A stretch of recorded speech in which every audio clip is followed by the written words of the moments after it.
Hello बच्चों, that is your 30th January shift 2 यानी evening shift का क्वेश्चन पेपर है बच्चों। देखते हैं इस क्वेश्चन को।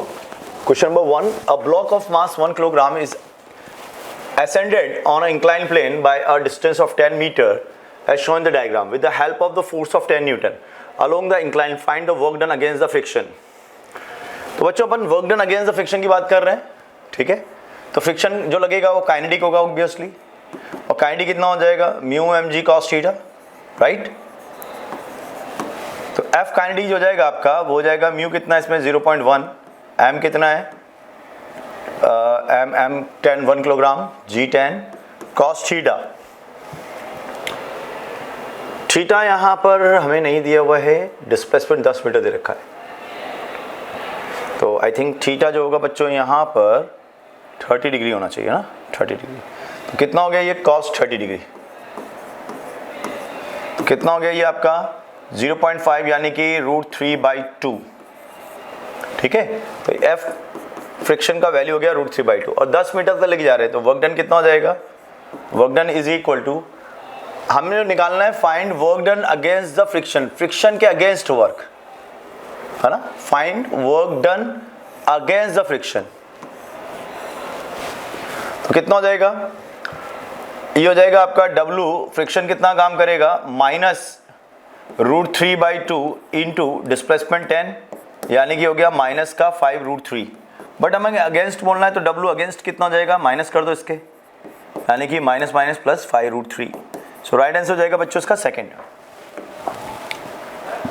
A force of 10 Newton is applied on the 3 block system as shown in the figure. Find the tensions T1 T2।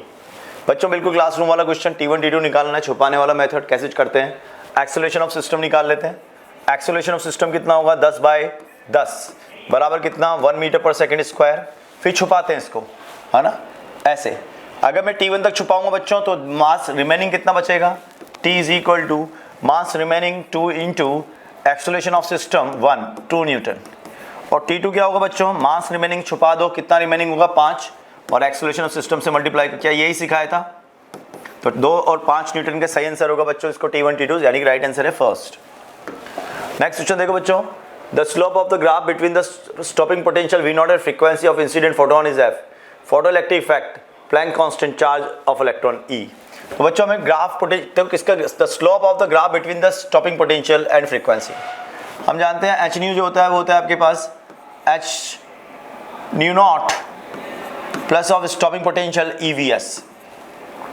तो stopping potential is equal to h nu by E minus h by E into nu naught. तो बच्चों ये y is equal to mx minus c का graph आएगा जो कि कुछ इस तरह से ग्राफ आएगा, ठीक है। तो स्लोप जो होगा वो ये होगा h बाई E। तो स्लोप हो गया बच्चों h बाई E यानी कि फर्स्ट ऑप्शन। नेक्स्ट क्वेश्चन देखते हैं बच्चों, fourth ice at temperature -10 degree Celsius converted to the steam at 100 degree Celsius. The curve plotted between temperature and time when it being heated by the constant power source is। तो बच्चों होगा क्या, -10 degree Celsius बच्चों यहाँ से start होगा, -10 degree पहले temperature down होगा और 0 डिग्री सेल्सियस तक आएगा, फिर स्टेट चेंज होगी, फिर उसके बाद टेम्परेचर बढ़ेगा, फिर वापस स्टेट चेंज होगी। कुछ इस तरह का ग्राफ आना चाहिए, जो कि कौन सा दिख रहा है बच्चों अपन लोगों को बहुत आसानी से देख सकते हो आप। That graph, correct graph is second. आगे देखो बच्चों, 2 particles are projected from the tower of the height of 400 meter, angle of 45 and 60 with the horizontal. If they have the same time of flight, find the ratio of their velocities. From tower of height 400 meter, angles 45 degree 60 degree with the horizontal. If they have the same time of flight, अब देखो ऐसा है, या 400 metre है और एक को अपन project कर रहे हैं 60 को, एक को प्रोजेक्ट कर रहे हैं 45 से, तो ये 60 हो गया और ये 45 हो गया, ठीक है। इसका स्पीड मान लो v1, इसका स्पीड मान लो v 60 डिग्री, इसका स्पीड मान लो v 45 डिग्री, ठीक है। दोनों का टाइम ऑफ फ्लाइट कब सेम होगा, जब बच्चों दोनों के वर्टिकल वेलोसिटी सेम होगी, यानी कि v60 sin 60 is equal to v45 sin 45। तो v60 over v45 is nothing but sin 60 over sin 45। sin 60 कितना होता है बच्चों, it is 1√3/2 and 1/√2। So final answer of that, the ratio of the two velocity should be equal to √3/2, ठीक है। तो right answer हो जाएगा इसका √3/2 फर्स्ट ऑप्शन। क्वेश्चन नंबर 6 देखते हैं बच्चों। In given circuit reading of the voltmeter is 1 volt, then resistance of voltmeter is, हमें इसका मतलब ये पहली बात तो जो वोल्टमीटर हमारा वो आइडियल नहीं है। अगर आइडियल नहीं है तो इसका रेजिस्टेंस हमने कितना मान लिया, R, ठीक है। अब यहाँ पे 100 ओम है और यहाँ कितनी है 200 ओम। तो अगर अपन यहाँ से मान लें करंट I चली तो इसमें कितनी करंट जाएगी बच्चों I1, और इसमें कितनी करंट जाएगी I2, तो इसमें करंट हो जाएगी I1 प्लस I2। अब देखो यहाँ 1 वोल्ट है यहाँ पर, तो इस पर भी कितना आएगा, क्योंकि पैरेलल कॉम्बिनेशन में वोल्टेज सेम होता है। ये 1 वोल्ट है तो इस पूरे पे कितना आएगा 4 वोल्ट। अगर इस पूरे पे 4 वोल्ट आएगा तो यहाँ करंट कितनी आएगी 4 डिवाइड बाई 200, यानी कि हो गया 0.02 एम्पियर। यहाँ पे कितनी करंट होगी 100 divide by of 1 divide by of 100, तो यहाँ होगी 0.01 एम्पियर। यहाँ आ रही है 0.02 एम्पियर, इसमें जाएगी 0.01 एम्पियर। 0.01 एम्पियर इंटू R, ये आपको दे देगा कितना 1 वोल्ट। तो R का वैल्यू कितना हो गया बच्चों 100 ohm. So right answer question is first. अगला देखो, in the circuit shown the figure potential drop of forward bias across the S and Z diode are 0.7 and 0.3 volt. Find the potential difference across 2.5 kilo ohm. इसके across हमें potential difference निकालना है बच्चों। अब ये देखो सिलिकॉन है, ratio मांगेगा कितने की 0.7 वोल्ट की, ये बताया था तो दे दो भैया इसको, क्योंकि बिना इसके तो इसके काम नहीं चलेगा। जर्मेनियम कितने की डिमांड करेगा 0.3 वोल्ट की, 0.3 वोल्ट इसको दे दो भाई। तो टोटल 1 वोल्ट चला गया तो 14 वोल्ट बचा। अब अगर 14 वोल्ट बचा तो 14 वोल्ट इन दोनों पे ड्रॉप करना है, सीरीज कॉम्बिनेशन है और V is equal to IR, तो इसका मतलब voltage drop is directly proportional to R। 2.5 divide by of sum of the resistance 4 into total voltage 14 volt. कितना हो जाएगा बच्चों, ये इसको कट सकते हैं 2 बार, ये 2 बार 7 बार कटेगा और 7 से 3.5 बार कट जाएगा। तो 2.5 इंटू 3.5 होल डिवाइड बाई इसको 100 कर लो, 2 जीरो हटा दो, ये 4 बार कट जाएगा। तो ये होगा 8 चौक 32.75। थर्ड ऑप्शन सही हो जाएगा। Next question, a point source placed at origin it intensity distance 2 centimetre from source is I, the intensity is 4 centimetre from the shell will be. तो intensity you know point source है, point source के लिए intensity is inversely proportional to square of distance. आपने distance को double कर दिया, क्योंकि 2 से 4 जा रहे हो तो इंटेंसिटी 1/4 हो जाएगी, क्योंकि इनवर्स स्क्वायर लॉ को फॉलो करेगी। So right answer of the question is third. आगे बढ़ते हैं, question number 9, the pressure versus volume of the thermodynamic process shown the figure, the select the correct option. For a process A PV is equal to constant, for process B PV की power gamma is equal to constant. एक minute बच्चों, clear है? तो अगर आप देखोगे तो ये आप जानते हो the slope of adiabatic is gamma times of the slope of isothermal, ठीक है। तो ये तो हो गया आपका आइसोथर्मल और ये हो गया आपका, अच्छा इसमें उल्टा है ना, क्योंकि अगर आप देखोगे स्लोप तो ऊपर वाले का स्लोप ज्यादा है, नीचे वाले का स्लोप, तो ये ऊपर वाला तो हो गया एडियाबेटिक और नीचे वाला हो गया आपका आइसोथर्मल, क्योंकि ग्राफ ऐसे बनाया गया बच्चों। तो इसका स्लोप कम है और इसका स्लोप ज्यादा है, तो ये बनेगा एडियाबेटिक और ये बनेगा आइसोथर्मल। अब सही ऑप्शन कौन सा है? पहला गलत हो गया, फॉर प्रोसेस ए PV की पावर गामा 1 बटा गामा, ये तो गलत हो गया। For process 1.05, for process B 1. अच्छा ये देखो यहाँ पर फोर्थ, ये हो गया PV 1.2 गामा कांस्टेंट और PV is equal to constant. So right answer हो जाएगा बच्चों आपका फोर्थ, ठीक है। ये हो गया आपका आइसोथर्मल, नीचे दिख रहा है आइसोथर्मल B और A आपका एडियाबेटिक। नेक्स्ट क्वेश्चन देखते हैं बच्चों, voltage across the 5 ohm resistance given by as this, find out the time required to current through the to change from I0 to the I0 by 2 through the I0। और बच्चों इसको phasor diagram से solve कर सकते हो आप। मान लो यहां पर I0 है आपकी करंट और ये I0 बाई 2 है और ये कितना है I0, इसका वैल्यू फेजर का वैल्यू, तो ये थीटा, तो I0 cos theta is equal to I0 by 2। तो cos थीटा कितना हो गया बच्चों, it is equal to I0 by 2/2 यानी कि 1/2। तो थीटा कितना हो गया 60 डिग्री और थीटा को लिख सकते हो omega T is equal to 60 degree. और अगर ढंग से देखें यहाँ से तो ओमेगा दिया आपका 100 pi t, so 100 pi is equal to omega, तो 100 pi into t is equal to पाई/3, पाई से पाई गया, so t is equal to pi over 300, sorry 1/300। So 1/300 second, that is first option is correct. Question number 11 देखते हैं बच्चों. A nucleus of mass capital M breaks into 3 nuclei with a mass defect of del m. Find the speed of each daughter nuclei they have the mass. तो बच्चों अगर अपन देखें तो nuclear mass defect कितना है, डेल एम. तो अगर del M है तो एनर्जी कितनी हो जाएगी, del M into C square. ये हो जाएगी आपकी क्यू वैल्यू जो निकलेगी, और यही बटेगी हर एक में, और हर एक का मास कितना हो जाएगा, M minus of del M, right. ये मास हो जाएगा. तो हम बोलेंगे हर एक की एनर्जी कितनी है, हर एक की एनर्जी पूछ रहा है, equal mass. Find the speed of each daughter. तो each of as what, by 3 कर देता हूं उसको. तो each will have kinetic energy equal to what, 1/3 of del M C square, 1/3 of del M into C square. क्योंकि kinetic energy क्या होती है बच्चों, इनवर्सली प्रोपोर्शनल होती है उनके मासेस के, लेकिन मास तो सबके सेम है, इक्वल डिस्ट्रीब्यूट होगी.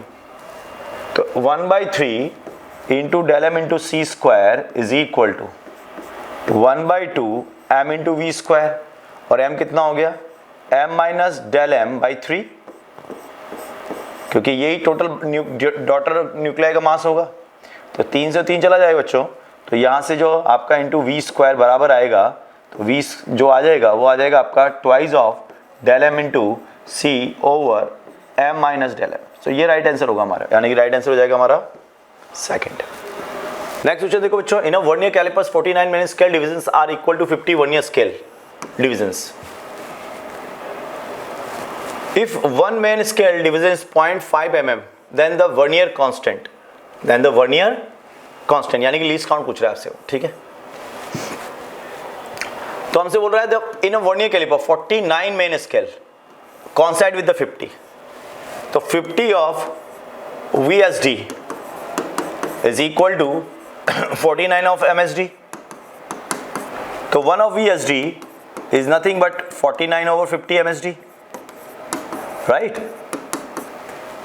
And least count is what? That is called the vernier constant.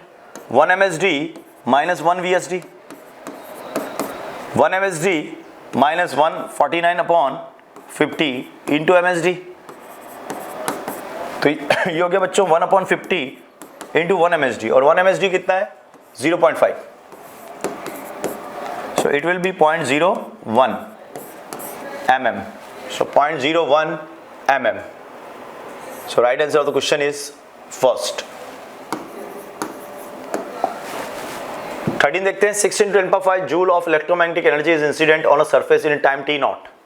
Right? Find the total momentum imparted in the surface completely absorbing. अब देखो 6 × 10⁵ joule incident on surface in a time t naught. तो intensity कितनी होगी बच्चों light का, intensity, energy per unit area per unit second, 6 × 10⁵ energy per unit area per unit time, यानी कि into t naught. Find the total momentum imparted if the surface is completely absorbing.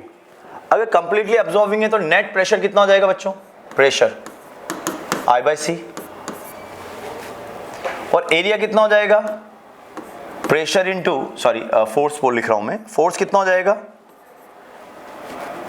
Force हो जाएगा आपका pressure into area, और pressure I/C है. तो ये हो जाएगा 6 × 10⁵ ओवर एरिया से एरिया कट जाएगा t naught इंटू सी. ये फोर्स हो जाएगा. और फोर्स क्या होता है बच्चों, del P upon del T. तो del P total momentum imparted upon t naught, 6 × 10⁵ over t naught into 3 × 10⁸. तो del P is equal to what, 2 × 10⁻, ऊपर लेके जाओगे 3. So 2 × 10⁻³ kilogram metre second inverse. That is your correct option. आगे बढ़ जाते हैं बच्चों. Question number 14. A particle is place upward parabolic curve coefficient of this, what should be the maximum height above the X axis so that it does not slip. तो बच्चों आपको पढ़ता होगा tan theta is equal to क्या होता है, mu होता है, राइट।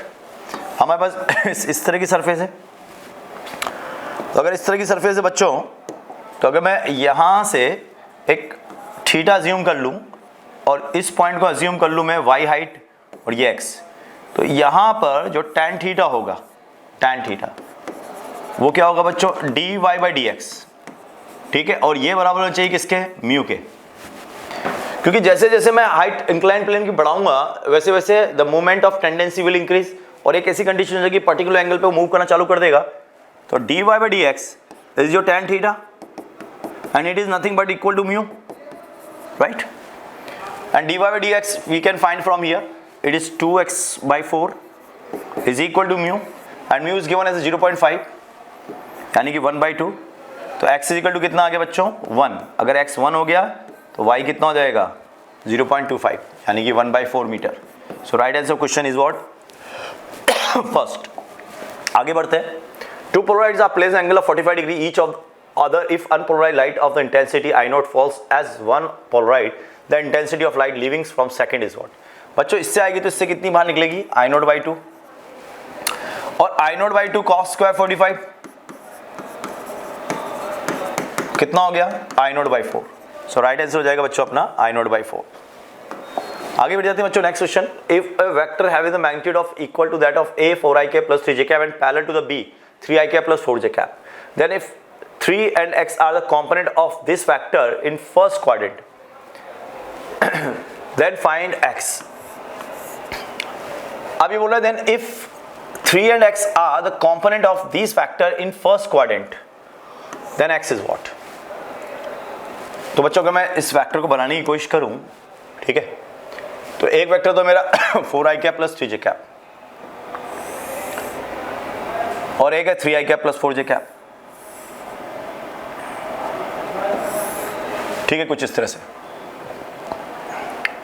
तो ये एंगल तो बन रहा है बच्चों इसका, है ना, 37 डिग्री, और ये एंगल बन रहा है आपका 53 डिग्री।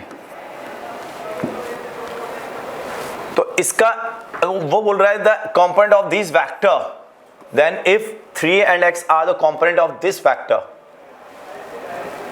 अच्छा, if a vector is having the magnitude equal to that of 4ik plus 3j cap and parallel to this vector, तो मतलब हमारे को ऐसे वेक्टर को डिस्कवर करना है बच्चों। थोड़ा ये अलग लग गया, मैं दोबारा करता हूँ इस क्वेश्चन को ना,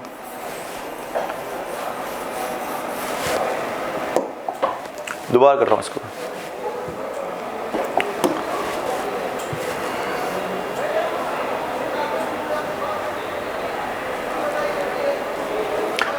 बच्चों क्वेश्चन में 16 देखते हैं। If a vector having the magnitude equal to that of the a equal to 4ik plus 3j cap and is parallel to the b 3ik plus 4j cap, then if 3 and x are the component of these vectors in the first quadrant, then find x।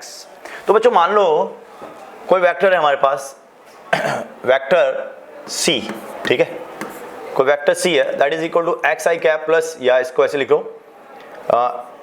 Small ai cap plus bj cap। तो सी square कितना हो गया, means इसका magnitude कितना हो गया, root of a square plus b square, and that is equal to the magnitude of this vector, that is 5। So a square plus b square is 5, and similar this a square plus b square 5 and 1 is given as a 3। तो ये हो गया 9 का square plus b square is equal to what, 25। तो b square कितना हो गया आपका 16, तो b कितना हो गया 4। तो दूसरा कौन सा होगा बच्चों, 4। Second is correct. 17 देखते बच्चों। Mass can be express as m equal to cp g minus half and h की power half, where c is the speed of light and g is the gravitational constant and h is the Planck's constant. Find p. So ये मास है, ठीक है। सो homogeneity principal बोल सकते हैं, left hand side is dimension should be equal to right hand side. तो m1 L0 T0 is equal to c, speed of light है c, speed of light क्या होगा m0 L1 T minus 1 power of p, g होता है बच्चों newton into metre square upon kg square, यानी कि इसका डायमेंशन होता है ml t minus two L2 over M2, तो ये होता है M-1 L3 t minus to. तो M1 M-1 L3 t minus to, और इसकी पावर कितनी है minus half into H, Planck's constant होता है आपका joule into second, ML2 t minus two into T, और इसकी पावर प्लस हाफ 1/2। ठीक है, अब देखते हैं, ये हो गया M1 L0 T0 is equal to, ये बन गया आपका M minus half and M plus half, तो M का पावर 0 हो गया और इसका पावर P आपका, इसका पावर क्या है P, दे रखा है आपको C का पावर P, और C स्पीड ऑफ लाइट है। तो हमको बोला G is gravitation constant and find the Planck's constant and find the P का वैल्यू क्या होगा।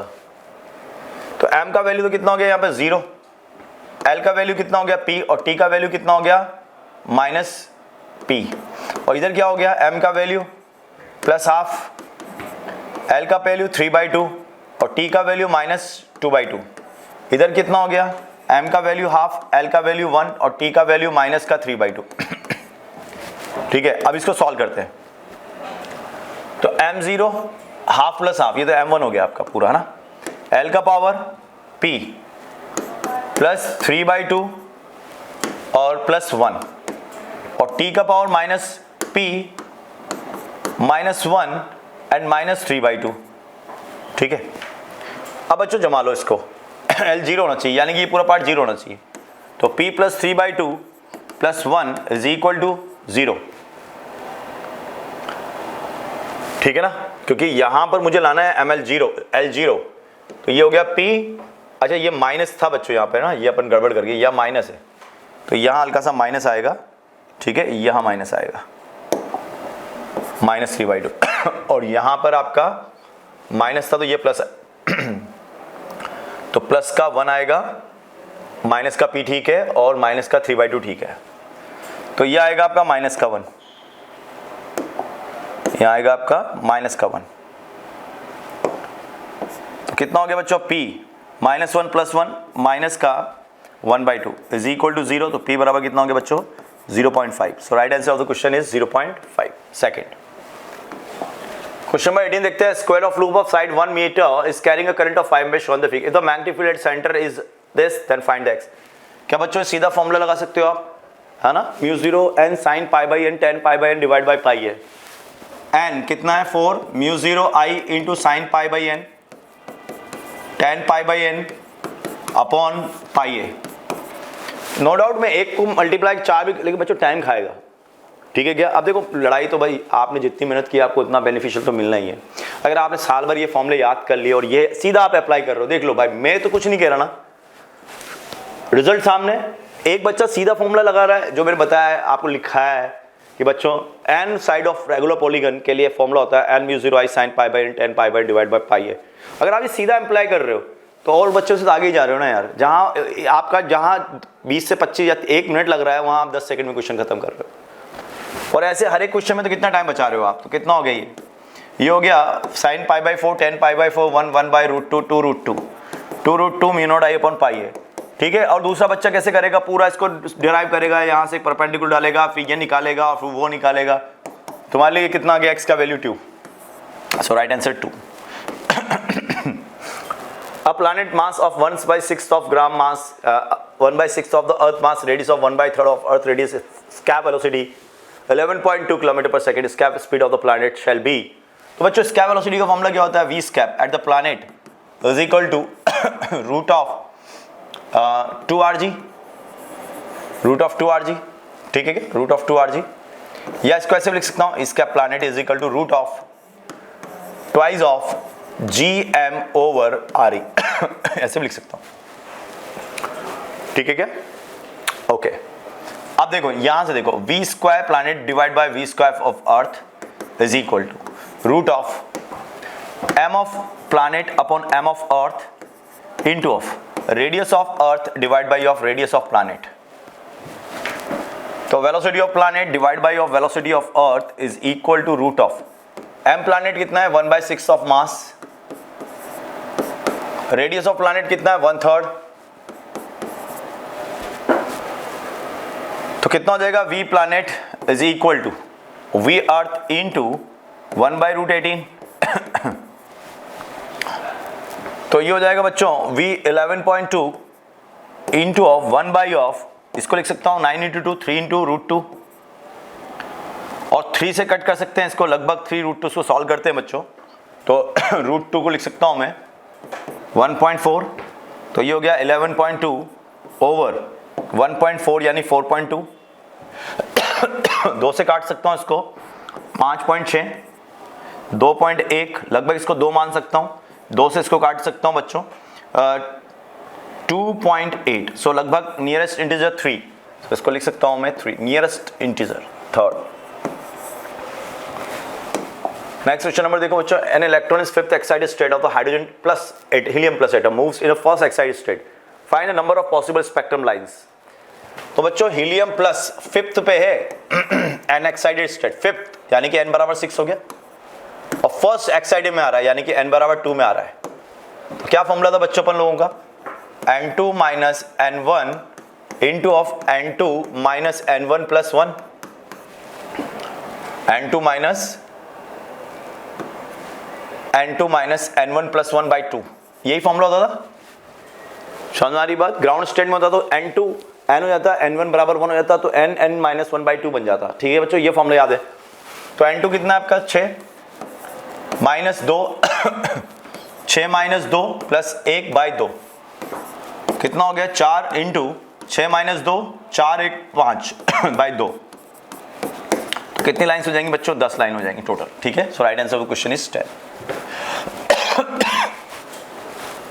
21 negative charge particle m minus q rotates around a positive charge particle in defined line charge, time period of the particle is find।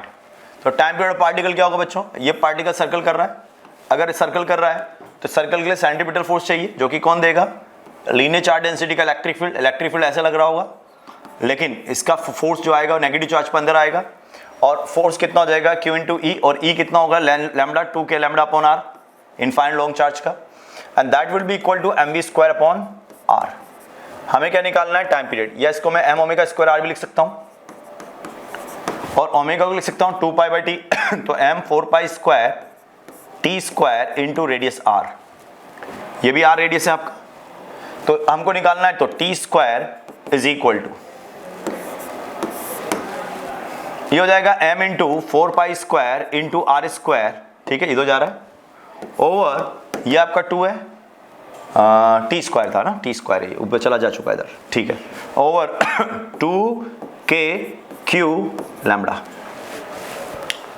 अब नीचे मुझे q lambda लिखना है बस, तो ऊपर क्या चला जाएगा, ये 2 बार चला गया, और इसको 4π एप्सिलॉन 0 लिख सकता हूं, तो 8 π³ m square into epsilon 0 into r square over q lambda. तो बच्चों x का वैल्यू कितना हो गया 8। अगला क्वेश्चन देखते हैं बच्चों, a simple pendulum of length of 4 metre is located at a height of r above the surface of earth. The time period of the simple pendulum is 2π√8/x second। तो देखो कितना दे रखा है, लेंथ दे रखा है 4 metre, located at a height capital R above the surface of the earth।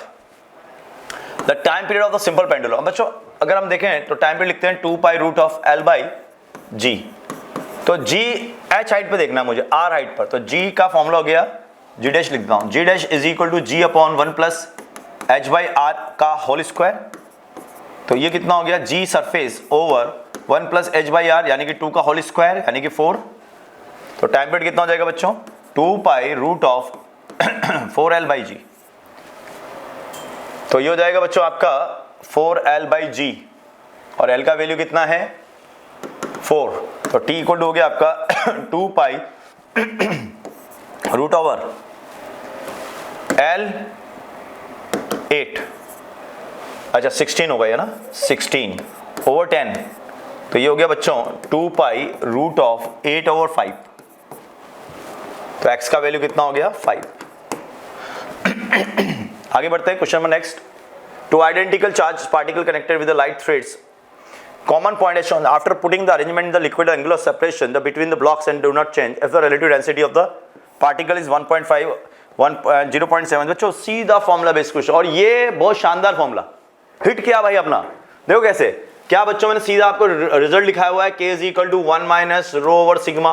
ये देख भाई बिल्कुल सटीक, ठीक है क्या, ये फॉर्मूला लिखाया हुआ। अगर आप देखोगे 12th वाले बच्चे, अगर आप टारगेट में जो हम पढ़े हैं, टारगेट वाले बच्चों को सीधा रिजल्ट लिखाया हुआ है, k is equal to 1/1 minus rho by sigma.